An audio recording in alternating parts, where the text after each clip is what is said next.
Buenos días a todos, mi nombre es Franco Bardegia, muchas gracias por sumarse a esta charla nombrada Brechas en la producción de secuencias de cultivo en la región pampeana según estrategias de fertilización, a cargo de Andrés Grasso.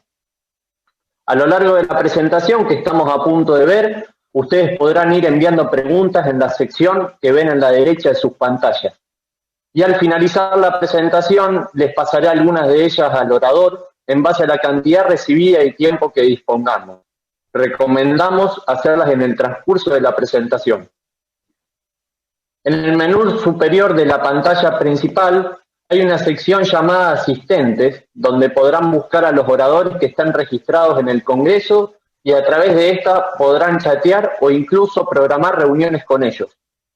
No olviden pasar por el espacio de APRESID dentro del hall comercial, donde encontrarán entrevistas en vivo con especialistas, información de los programas de la institución y contenido exclusivo para los asistentes. Para seguir todo lo que sucede en redes, pueden utilizar el hashtag Congreso APRESID y de esta forma no perderse nada de lo que está ocurriendo. A continuación, voy a presentar brevemente al orador para dar inicio a la presentación. Andrés Grasso, graduado en Agronomía en la Universidad de Buenos Aires, trabajó en proyectos de investigación vinculados a ciclos biogeoquímicos. Hace 10 años que es asesor técnico en temas referidos a la industria de los fertilizantes, trabajó en la Cámara de la Industria Argentina de Fertilizantes y Agroquímicos y actualmente es asesor técnico de Fertilizar Asociación Civil e integra el Comité Técnico. Ha publicado numerosos artículos técnicos de extensión referidos al manejo responsable de fertilizantes y nutrición de cultivos. Le damos la bienvenida a Andrés y escuchamos atentos su presentación. Bueno, buenos días. Muchas gracias a la gente de APRESID por la invitación a participar y hablar de temas referidos a la nutrición de cultivos. Hoy les voy a hablar de brechas en la producción de cultivos en base a diferentes estrategias de nutrición de cultivos.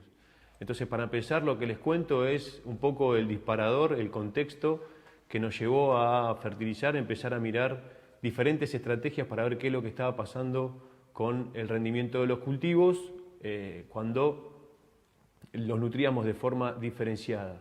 Allá por el año 2016, cuando empezamos con este trabajo, lo que veíamos era que los productores fertilizan los cultivos que siembran en una gran proporción, alrededor del 80% de los cultivos que estamos sembrando los estamos fertilizando, cultivos de grano estoy refiriendo, pero que a su vez, si bien lo fertilizamos, lo estamos haciendo con dosis que aparentemente son insuficientes. Entonces lo que les muestro acá, a la izquierda de la pantalla, es la evolución del área fertilizada de los cultivos de trigo, cebada, maíz, sorgo y girasol y soja que estamos sembrando y el porcentaje de área de lo que estamos sembrando que estamos fertilizando. Como ven, en general la mayoría de los cultivos se fertilizan en alrededor del 80 al 85%, con algunos picos en algunos años en función de cómo estaba sobre todo la comercialización de esos cultivos, llegamos hasta casi un 90%.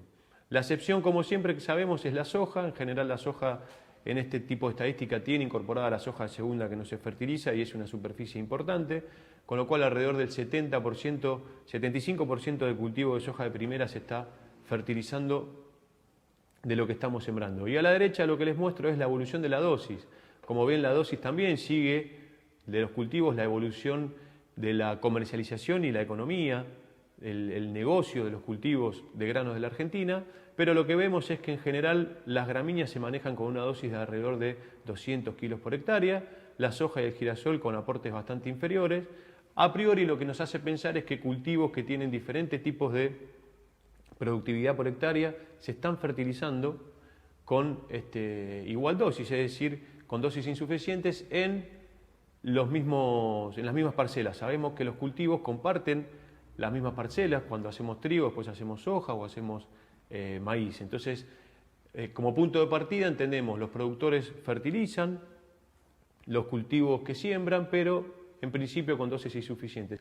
Entonces, además de la información que generamos desde fertilizar, lo que hacemos es preguntarle a los productores temas referidos a la valorización que están haciendo ellos sobre la nutrición, la fertilización de cultivos. Entonces, como vemos en el gráfico de arriba, lo que le preguntamos es cuál es el rendimiento promedio que tienen ellos para trigo, soja y maíz, cuál es el rendimiento medio de la región y cuál es el rendimiento máximo que ellos creen que alcanzan estos cultivos en la región donde están produciendo. Y en principio lo primero que vemos es que el productor en general siempre se ubica levemente por abajo de la media que ellos creen que hay en su zona, pero identifican que hay una brecha de producción para alcanzar el máximo lograble en cada una de sus zonas para los 3 cultivos. Como dato adicional le preguntamos cuál es el aporte de la fertilización al rendimiento medio de esos cultivos. Y como vemos, los productores identifican una elevada proporción de participación de la nutrición en la generación de rendimiento. 39% de participación para el trigo nos contestaron, 29% en soja y 36% en maíz. Esta es una de las justificaciones de por qué el productor cuando siembra un cultivo lo fertiliza, porque sabe que tiene una gran proporción de su rendimiento atado al manejo que está haciendo de la fertilización. Sin embargo, pese a valorar la práctica, las dosis en principio parecen ser insuficientes. En la figura de abajo es lo que ellos contestan de cuánto fertilizan los cultivos que siembran. 92% del área fertilizada informaron que están sembrando para trigo, 57% para soja y 84% para maíz, con aportes de fertilizantes. Estos son kilos de fertilizantes de alrededor de 105 kilos y 120 para trigo y maíz respectivamente. Y fíjense, alrededor de 70 kilos, esos 70 kilos de fertilizante de fósforo, que en general coincide con las estadísticas generadas por fertilizar desde la industria. Es decir, valoran incluso hasta sobrevaloran el aporte de la fertilización sobre el rendimiento de los cultivos y por eso adoptan la práctica, pero si bien le adjudican un valor importante a la práctica de la nutrición de cultivos, las dosis parecen y nos indican que son insuficientes. En un contexto en el que la fertilidad de los suelos, como sabemos, se ha venido deteriorando a lo largo de las últimas 10 campañas, producto del manejo que estamos haciendo con los balances de nutrientes entre lo que fertilizamos y lo que extraemos con la cosecha. Entonces, en ese contexto el disparador fue: empecemos a mirar qué es lo que está haciendo el productor en el campo y hagamos propuestas de diferentes escenarios de mejora desde el punto de vista de la nutrición. Entonces, como sabíamos que íbamos a empezar a hablar de dosis, es decir, de mejorar dosis y incrementar la dosificación de los fertilizantes en los cultivos, como punto de partida lo que hicimos es diseñar un manual de buenas prácticas agrícolas para empezar a decir: atención, vamos a estar recomendando incrementar las dosis de nutrición en los cultivos, pero no de cualquier forma, a través de las buenas prácticas. Que las buenas prácticas, un buen resumen es la figura que les muestro, es primero entender que fertilizar, es decir, poner fertilizantes a un cultivo, aplicar fertilizantes en el suelo, hacer fertilización foliar, es parecido, pero no es lo mismo que nutrir el cultivo. Entre poner fertilizantes y que la nutrición, es decir, que el nutriente esté disponible para la planta, deben suceder algunos procesos y transformaciones del fertilizante en el medio, ya sea en la hoja, en la semilla o en el suelo, para que el nutriente esté disponible para el cultivo. Entonces, en ese contexto es que decimos,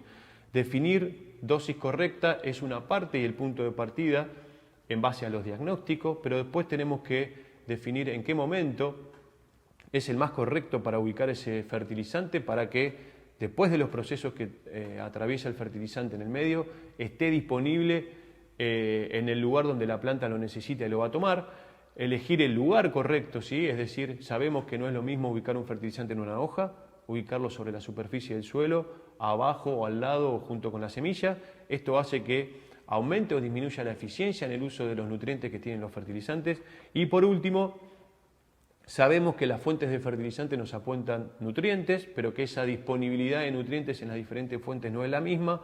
Debemos integrar todos los ámbitos de lo que son el diseño de las buenas prácticas del manejo de la fertilización para poder hacer una nutrición efectiva de los cultivos. Entonces, ahora sí, teniendo como punto de partida el contexto, el productor usa la práctica de fertilización pero entendemos que hay un problema en la definición de la dosis, es que diseñamos una red de estrategias de nutrición en el contexto, para que lo tengamos presente, de las buenas prácticas del manejo de los fertilizantes. Entonces ya les cuento lo que venimos haciendo hace ya 4 campañas, en diferentes sitios de la región pampeana, son 9 sitios en donde tenemos alrededor de 15 ensayos. Lo que estamos haciendo es desafiar lo que está haciendo el productor en la actualidad con la nutrición de cultivo. Entonces lo que hacemos en todos estos sitios, en campos de productores, lo que les muestro en esta tabla son los cultivos que estuvieron en la rotación en los diferentes ensayos, en los diferentes sitios. Como ven, son todos sitios rotados. El que elige el cultivo es el propietario de la producción en cada uno de los sitios. Y nosotros lo que hacemos para cada uno de los cultivos, cuando está definido por los productores, es definir las diferentes estrategias, las diferentes recomendaciones de manejo de los cultivos. Entonces, tenemos controles sin fertilizar para tener un control de la práctica en sí, y además porque, como vimos en algunos cultivos, como en el caso de la soja, la no fertilización es una práctica habitual y frecuente. Después tenemos una fertilización media actual, que para nosotros representa lo que hace con mayor frecuencia en cada una de estas zonas los productores. No el productor dueño del lote del campo, sino los productores promedios con mayor frecuencia en cada una de las zonas. Después lo que hacemos es aplicar una fertilización recomendada promedio. En este caso es nutrir los cultivos para los rendimientos promedios que tienen esos productores en base al diagnóstico, que para nosotros diagnóstico en este caso es el análisis de suelo. Hacemos el análisis de suelo, lo mandamos al laboratorio como corresponde y después hacemos una interpretación, una recomendación y nutrimos los cultivos. Entonces, como primer nota diferencial entre las dos recomendaciones, fíjense, como les mostré, los productores en general lo que hacen es aportar nitrógeno y fósforo con la nutrición que están haciendo actualmente. Lo que nosotros hacemos en base a los análisis de suelo es ajustar esas dosis y obviamente, como sabemos, en la mayoría de los suelos de la región pampeana, las deficiencias de azufre son marcadas y las respuestas y la frecuencia de respuestas a la fertilización son muy consistentes. Entonces, ya la diferencia entre lo que está haciendo el productor y lo que nosotros estamos recomendando es, aparece el azufre y obviamente ajustamos nitrógeno y fósforo. Y por último, una recomendación para una alta producción. Alta producción es poder lograr los rendimientos alcanzables, no potenciales, sino alcanzables para cada uno de los cultivos en cada una de las regiones. Entonces, volvemos de vuelta, tenemos un diagnóstico, a eso lo complementamos con expectativas de rendimiento alcanzables y logrables para cada una de las zonas y los cultivos, y ajustamos nitrógeno, fósforo, azufre y obviamente empiezan a aparecer algunos micronutrientes, en este caso el zinc, que sabemos que también es la frecuencia de lotes con deficiencia de zinc es muy habitual en las últimas campañas en toda esta región agrícola del país. Entonces ya vamos directamente a los resultados. Lo que les muestro acá es el efecto de cada una de las estrategias en la secuencia de los cultivos independientemente de los sitios, y lo que les muestro es las diferentes estrategias en base al rendimiento relativo, ¿sí? Esto es el promedio de lo que rindieron cada uno de los cultivos en cada uno de los escenarios de nutrición comparados con el máximo alcanzado en cada uno de los sitios para cada uno de las localidades y en cada una de las campañas. Como ven, fueron 9 localidades, hay 35 ensayos para trigo, cebada, maíz y soja en 4 campañas. Entonces, el primer dato interesante que encontramos es la ausencia de la práctica, es decir, esos tratamientos en donde no estamos fertilizando, alcanzaron solo un 74% de los máximos rendimientos que se pueden alcanzar, ¿sí? Es decir, la fertilización del total estaría aportando alrededor de un 25% de rendimiento que nos estamos perdiendo. Ahora, ¿qué es lo que está pudiendo capturar el productor con el manejo que hace? Está calzando alrededor de un 10 a un 15% de rendimiento con la práctica del manejo de la producción, de la nutrición que está haciendo en la actualidad. La brecha, y esto es donde nosotros hacemos hincapié y decimos qué es lo que la oportunidad que nos estamos perdiendo por el manejo actual que estamos haciendo de la producción, es alrededor de un 20 o un 25% dependiendo del cultivo. Entonces lo que decimos es, con ajustes en base a diagnóstico y expectativa de rinde, podríamos rápidamente capturar ese 22%. Pero la buena noticia es que haciendo un diagnóstico, que es la barra roja, recuerden, nuestra recomendación para producción media, la barra roja que indicamos acá. La diferencia que tiene con lo que está haciendo desde el punto de vista del criterio y la recomendación es hacer un análisis de suelo, ajustar nitrógeno, fósforo, pero sobre todo empezar a incorporar el azufre en las prácticas de fertilización habitual que estamos haciendo para los cultivos. Eso lo que nos va a hacer es capturar de ese 22% que todavía nos estamos perdiendo de rendimiento, el 50% solamente podemos mejorarlo incorporando el análisis de suelo y obviamente conociendo el ambiente y entendiendo que todavía tenemos rendimiento fácilmente alcanzable ajustando la nutrición. Bien, ¿qué es lo que pasó con el trigo? Tuvimos 5 ensayos de trigo durante las 4 campañas en las 4 localidades y como vemos, la práctica habitual que está haciendo el productor le otorga un 27% de beneficio. Si se acuerdan, tanto el trigo como el maíz era uno de los cultivos que más se fertilizaba de los que se sembraba, con valores cercanos al 90% del área fertilizada sobre lo que se siembra, y acá puede haber una justificación. El productor esto lo ve, se da cuenta que con la práctica que está haciendo habitualmente en el cultivo de trigo está capturando un 30% de rendimiento. ¿Qué es lo que pasa? Todavía se está dejando en el camino por desajustes en el caso del trigo, sobre todo en lo que es fósforo y después nitrógeno. Alrededor de un 20% todavía tenemos de rendimientos alcanzables. De vuelta, a mitad de camino, ajustando, incorporando el azufre y corrigiendo un poquito el nitrógeno, podemos lograr recuperar el 50% de ese 19%. Y lo que les muestro en la tabla de la derecha es cuánto representa en kilogramos esos saltos productivos que nos otorgan las mejoras en la nutrición. Fíjense, cuando mejoramos hacia las recomendaciones de rendimientos medios, estamos hablando de 632 kilos de respuesta a la práctica de trigo, que es alrededor de un 15%, no sobre el testigo, sino sobre lo que está haciendo, sobre la práctica frecuente que está haciendo el productor. Ya cuando vamos a altos rendimientos, y como se observa en la figura también, estamos hablando de 950 kilos de trigo, que es alrededor de un 22%. Para el caso de la cebada, el manejo que está haciendo el productor incluso le otorga un beneficio extra, alrededor del 30%, pero al igual que en el caso del trigo, todavía nos estamos perdiendo alrededor de un 20%. ¿Qué significa eso en kilos? Son alrededor de 300 kilos de cebada desde el punto de vista de lo que hace al primer escalón de mejora, y obviamente ya para altos rendimientos son alrededor de 1.370 kilos de cebada por hectárea, que es un 22% todavía de captura que podemos tener. ¿Qué es lo que pasa con el maíz? Para terminar con las gramíneas que tuvimos en la red en los 4 años, fíjense acá, el manejo que está haciendo el productor parece que le otorga un beneficio bastante menor de lo que veíamos con la gramínea de invierno, que estaba cercano al 20%, acá es un 15% de mejora, y el salto para alcanzar esos rendimientos máximos logrables es del 22%. Desde el punto de vista de la brecha, tenemos 374 kilos de maíz por hectárea para el primer salto y 1.700 kilos de maíz ajustando e incorporando el azufre. Obviamente acá los ajustes de nitrógeno fueron mayor. El maíz es uno de los cultivos que peor está ajustada la dosis de nitrógeno en el cultivo, con una brecha de 1.700 kilos, alrededor de un 18%, en 7 localidades. Para las 4 campañas fueron 12 ensayos de maíz en todos los sitios.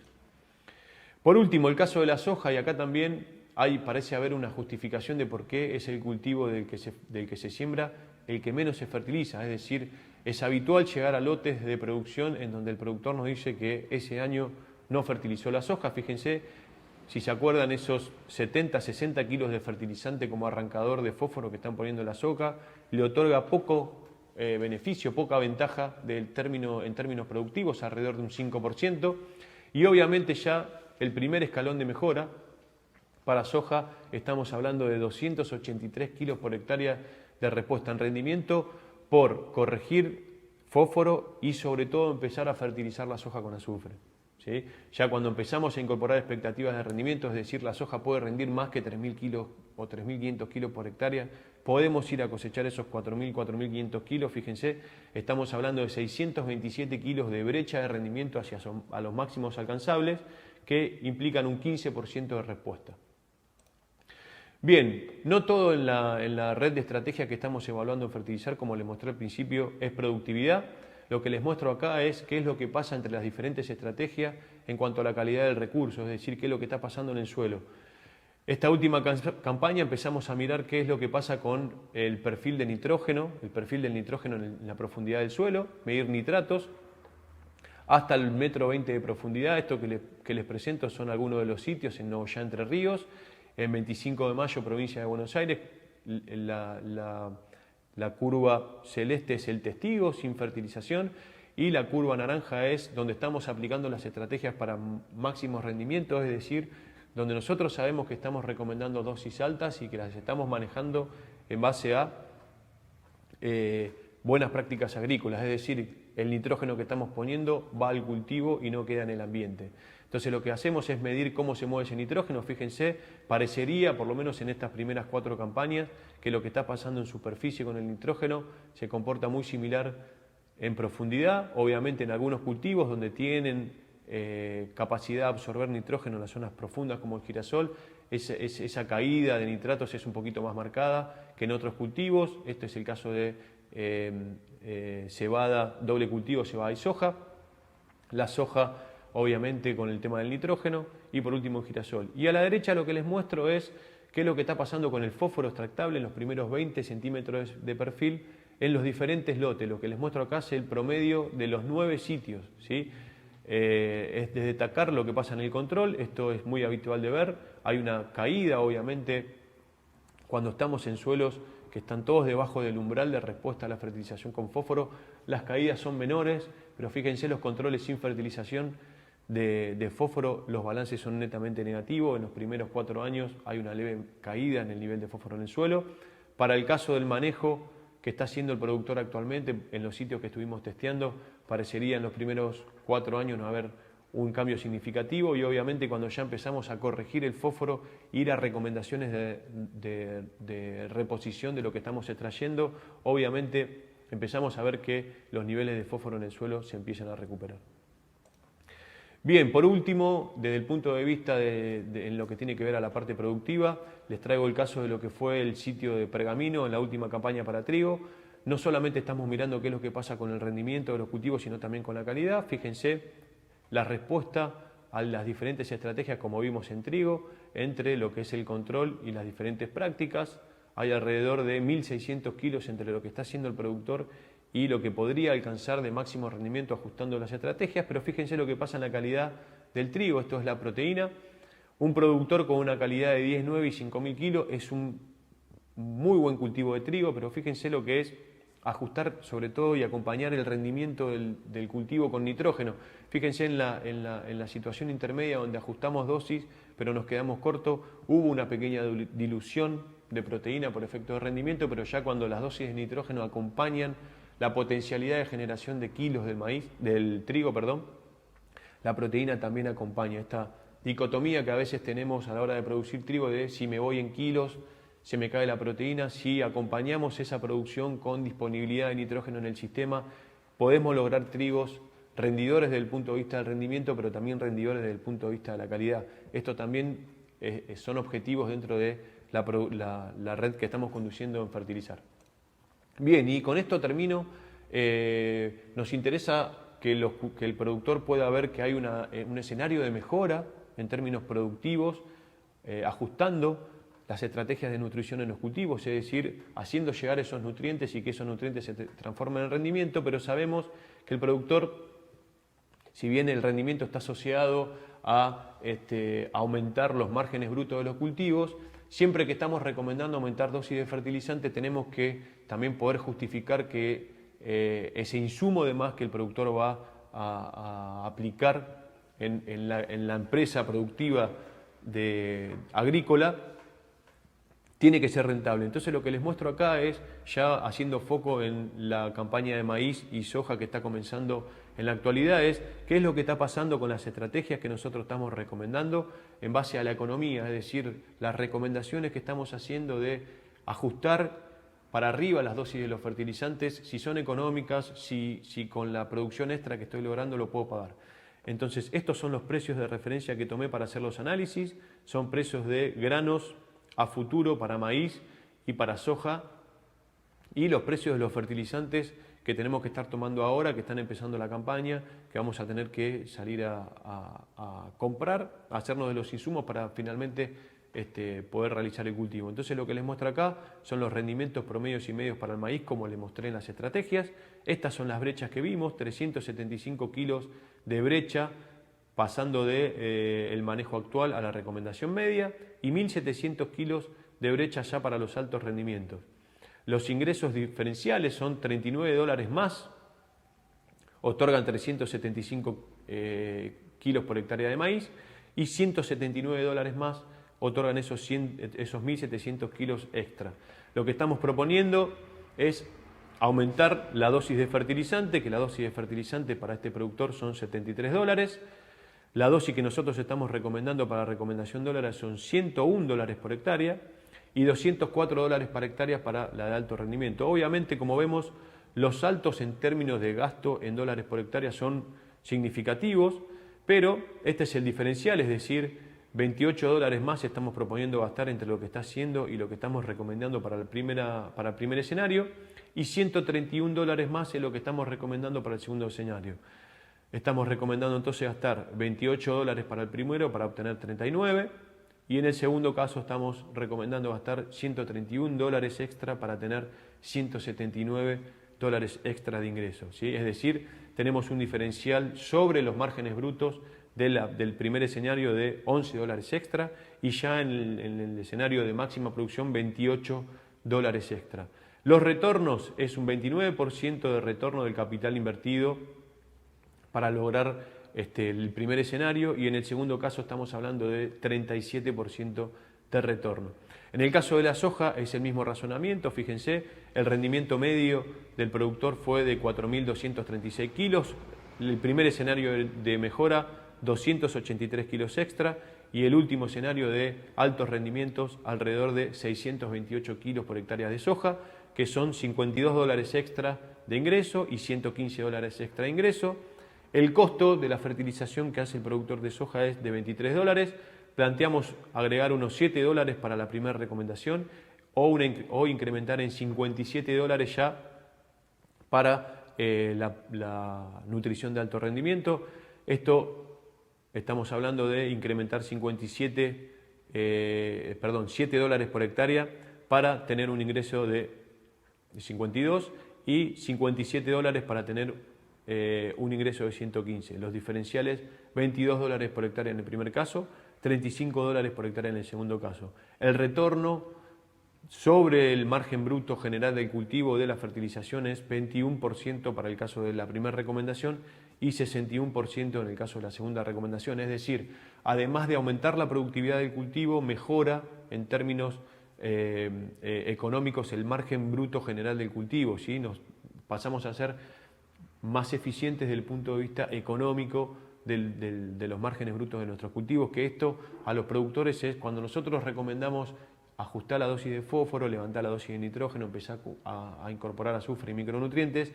Como contrapartida siempre está y nosotros lo sabemos, tengo que invertir más. Bueno, invertir más en este caso implica también, y viene asociado de ganar más, y por eso es que hacemos este tipo de análisis complementarios de lo que son los análisis productivos.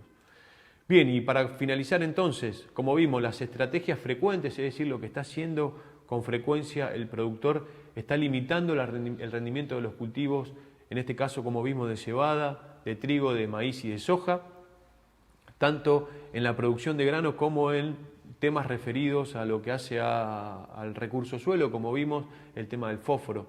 Las brechas que encontramos hasta ahora en estas primeras 4 campañas en la red de experimentación es aplicar las recomendaciones de estrategias de nutrición contra lo que está haciendo el productor. Nos otorga beneficios de rendimiento entre un 5 y como máximo un 22% dependiendo de los cultivos. Como vimos, las buenas prácticas de manejo de los nutrientes que tenemos que incorporar a los sistemas de fertilización de nuestros cultivos nos implican empezar a entender la heterogeneidad que tienen los sitios, ¿sí? Empezar a mejorar nuestros diagnósticos y obviamente empezar a incorporar indicadores de sitio como son las expectativas de rendimiento alcanzable. Como vimos, en la mayoría de los casos, al implementar modelos de recomendación, es decir, lo que estamos recomendando, en la mayoría de los casos es económicamente favorable. Y por último, las estrategias de fertilización mejoran términos de calidad, tanto de sitio como de producción. Bien, por último, muchas gracias y me imagino vamos a tener algunas preguntas, obviamente a disposición para contestarlas. Muchas gracias.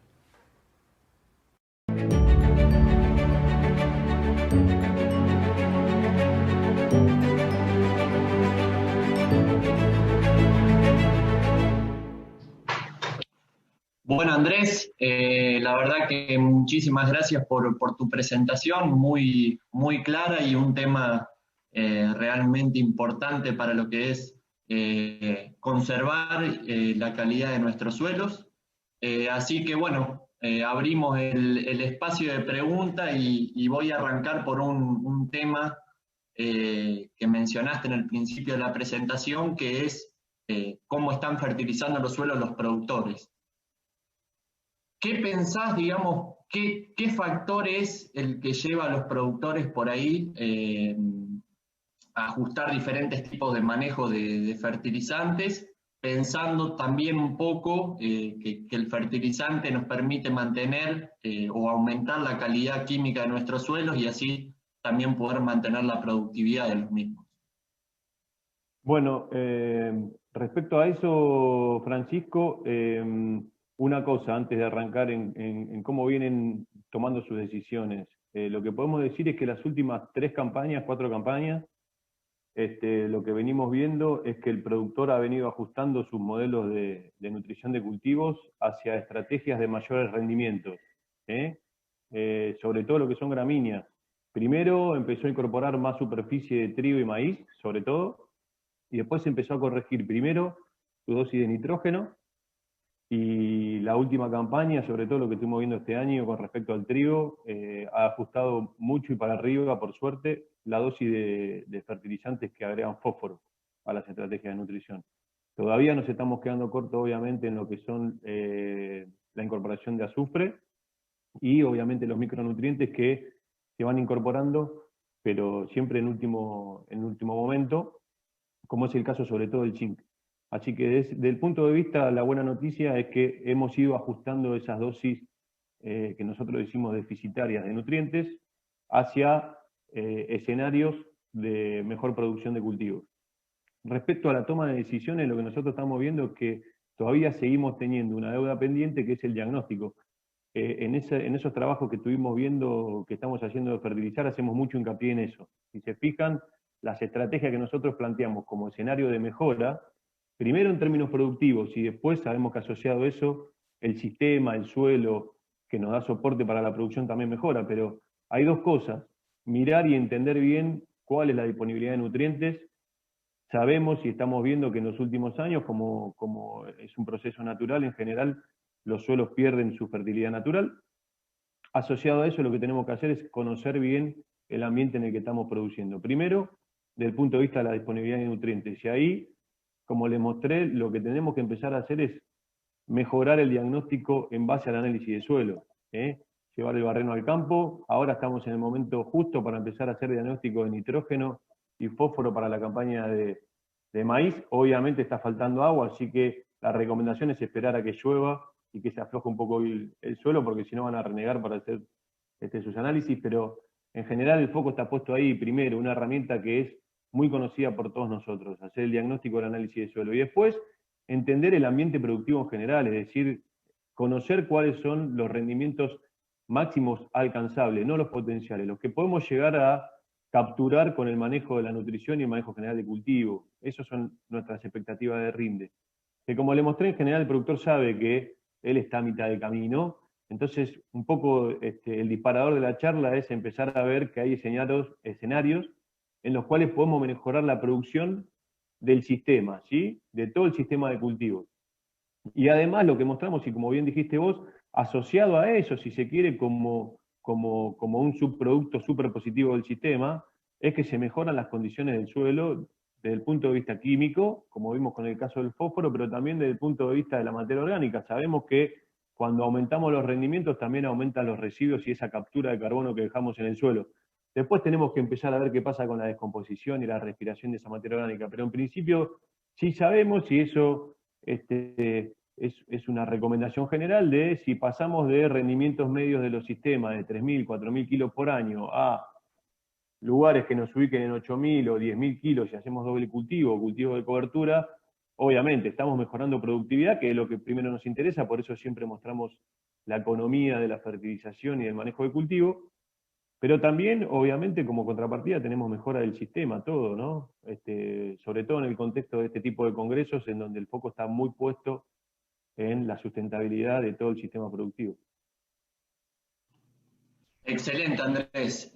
Bueno, otra de las preguntas que también está relacionado a algo que mencionabas al principio de la presentación es el tema de conocer cómo funciona el fertilizante que estamos incorporando en el sistema.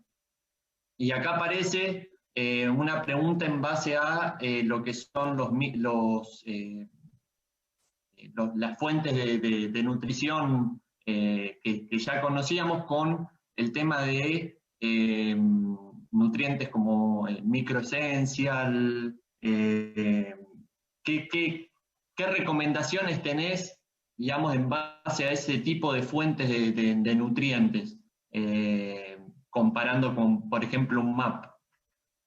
Bueno, mirá, si logro entender bien la pregunta, desde el punto de vista de la nutrición de cultivo, lo que nosotros hacemos siempre en general, y ahí sí detectamos algún tipo de conflicto para hacer el manejo, sobre todo de dosis. Si se acuerdan, yo les mostré más o menos rápido en qué se basa el manejo de las buenas prácticas de la nutrición de cultivo, que es esto de tener una dosis, después seleccionar la fuente, el momento en el que vamos a poner el fertilizante finalmente que contiene los nutrientes, y por último, dónde lo vamos a localizar, en el sentido de si va a estar cerca de la semilla, en superficie, ese tipo de cosas, que son fundamentales a la hora de nutrir un cultivo. Desde el punto de vista de la fuente, lo que nosotros decimos es importante primero el diagnóstico en esos 4 ámbitos para poder definir dosis. Una vez que definimos dosis, y ahí hay que hacer un paréntesis, nosotros hablamos de dosis de nutrientes, ¿sí?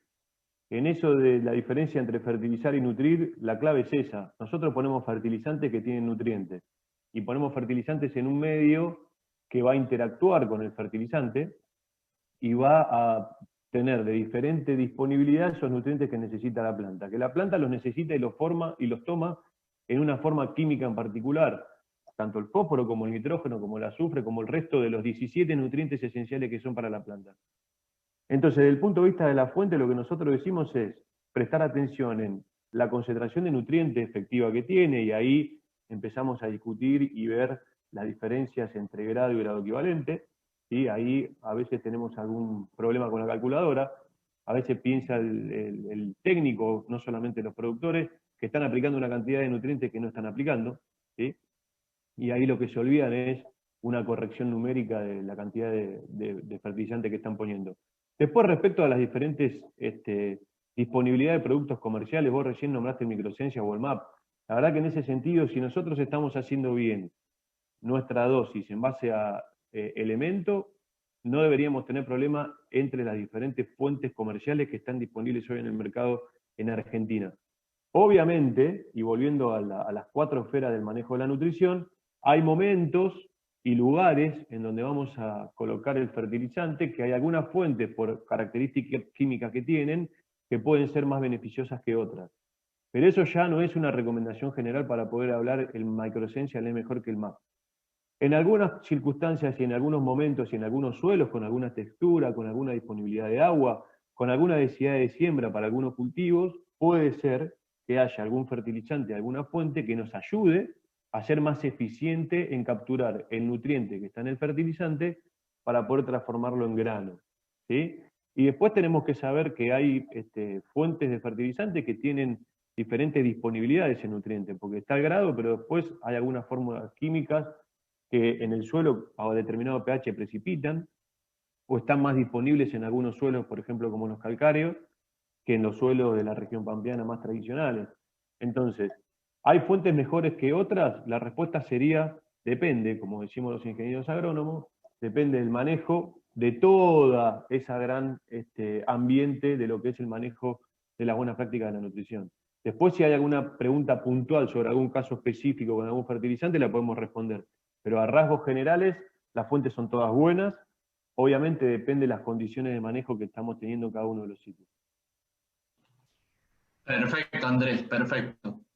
Otra de las preguntas que me mandan es, cuando comparás las estrategias de fertilización con valores de dólares, ¿qué fuente y dosis de fertilizantes corresponden a cada caso? Actual, recomendada y alto rendimiento. Viene por el lado del análisis en la última parte de la presentación. Sí. Los precios son precios actuales, como puse ahí. Esa presentación bueno, fue grabada hace unos 10 días más o menos, y en general siempre tenemos más o menos unos 20 días de demora en cuanto a lo que son los precios, así que son más o menos actuales para una pre-campaña. Respecto de las dosis, para que se queden tranquilos, cuando hablamos en nitrógeno, esos máximos alcanzables, estamos hablando de ajustes de alrededor de 180 kilos de nitrógeno total. 180 a 200, ¿sí? Dependiendo del sitio. Acuérdense que estos ensayos son en campos de productores en diferentes zonas, y hay zonas y sitios en donde esos máximos alcanzables nos ponen en un lugar en donde tenemos que hacer ajustes superiores de nitrógeno porque son ambientes más productivos. Las dosis de recomendación intermedia están alrededor de 160 a 140 kilos. Hay el primer slide donde yo describo toda la metodología, están las dosis. Pero bueno, ahora se las estoy diciendo cómo era el manejo. Y por último, lo que es productor, el productor en general está ajustando alrededor de 120, 125 kilos de nitrógeno. ¿Por qué le digo ese rango? Porque en general el productor lo que hace es poner alrededor de 100, 150 kilos de urea. Depende del lugar para lo que es maíz. Maíz de siembra convencional temprana, ¿no? Porque para tardía por ahí pone un poquito menos. Pero en general, como no hay un diagnóstico certero asociado a eso, lo que asumimos es que en general entre 30 y 40 kilos de nitrógeno a la siembra en el suelo, en toda esta gran región, en general tenemos para esa fecha. ¿Sí? Entonces, alrededor de 70, 80 kilos de nitrógeno que puede estar aportando con 150 kilos de urea, más esos 40 que puede encontrarse en el suelo, por eso hablamos de que en general estamos entre 120 y 130 kilos de N para lo que es el manejo del productor. 160 y después el otro ya estamos entre 180. Desde el punto de vista del fósforo, lo que estamos haciendo es agregar alrededor de 30 unidades de P para ese tratamiento máximo, que si lo llevamos a cantidad de fertilizantes son entre 140 y 160 kilos de MAP. Y obviamente eso está agregado con azufre, tiene entre 10 y 15 kilos de azufre, con un fertilizante para esa característica que puede agregar zinc. ¿Sí? Ese es el tratamiento de máxima. No estamos hablando de 600 kilos de fertilizantes, ¿sí? Como podría ser un modelo de rendimiento potencial para llegar a 20.000 kilos por hectárea de maíz. Es lo que podemos alcanzar en alguna de las zonas. Y el tratamiento intermedio entre lo que hace el productor, que es solamente nitrógeno y fósforo. El productor en general en la Argentina fertiliza con nitrógeno y fósforo. Lo que incorpora azufre es lo que viene con la mezcla de los fertilizantes, ¿sí? Si estoy usando una fuente de nitrógeno con azufre, viene el azufre. Si estoy usando una fuente de fósforo con azufre, viene el azufre. En general, en las últimas campañas lo está valorizando, entonces, si tiene una fuente con azufre para poder agregar al cultivo, lo está incorporando. Pero en general no tenemos incorporado al manejo, decir, diagnóstico de nitrógeno, diagnóstico de fósforo y diagnóstico de azufre. Entonces, en eso se mueve lo que es maíz. Para soja, el del productor es agregar el arrancador en general entre 50 y 70 kilos de un fertilizante que tiene en general baja concentración de fósforo, ¿sí? Entonces ahí estamos agregando entre 7 y 10 kilos de fósforo por hectárea para lo que es el productor. El manejo que le sigue ya es empezar a corregir hasta 15 o 20 kilos de fósforo, que eso es alrededor de 100 a 120 kilos de un MAP, por ejemplo. En general para soja usamos superfosfato triple o superfosfato simple porque no tiene nitrógeno. Y obviamente ahí ya empieza a aparecer el azufre en segundo con alrededor de 10 kilos. Y el último, que es el tratamiento de máximo para soja, es alrededor de 25 a 30 kilos de fósforo, que eso de vuelta son entre 140 y 160 kilos de MAP, y 17 kilos de azufre más zinc. Tienen ese manejo de soja, ¿sí? Las respuestas al agregado de zinc en soja son muy consistentes y cada vez más frecuentes en toda la zona agrícola argentina. Además del boro, para soja tenemos que empezar a pensar en zinc. Excelente, Andrés. Bueno, ya estamos casi en tiempo de entregar la sala. Como última pregunta rápida, te quería hacer más que una pregunta, es un consejo desde tu mirada técnica, y apegándonos un poco al lema del Congreso Siempre Vivo, Siempre Verde. ¿Qué recomendación le dejarías a aquellos productores que están empezando a incorporar los cultivos de servicio en la rotación en cuanto al tema de nutrición? Si bien hay ciertos cultivos que nos están aportando un servicio de nutrición, como es el caso de la vicia con el nitrógeno, hay otros que no se considera fertilizarlos, como el caso del centeno, y que al fin y al cabo son un cultivo más, digamos, nos están extrayendo nutrientes del suelo, si bien vuelven a ciclar al depositar la materia seca en nuestro sistema. Pero ¿qué recomendaciones le darías desde el punto de vista técnico en cuanto a nutrición de esos cultivos?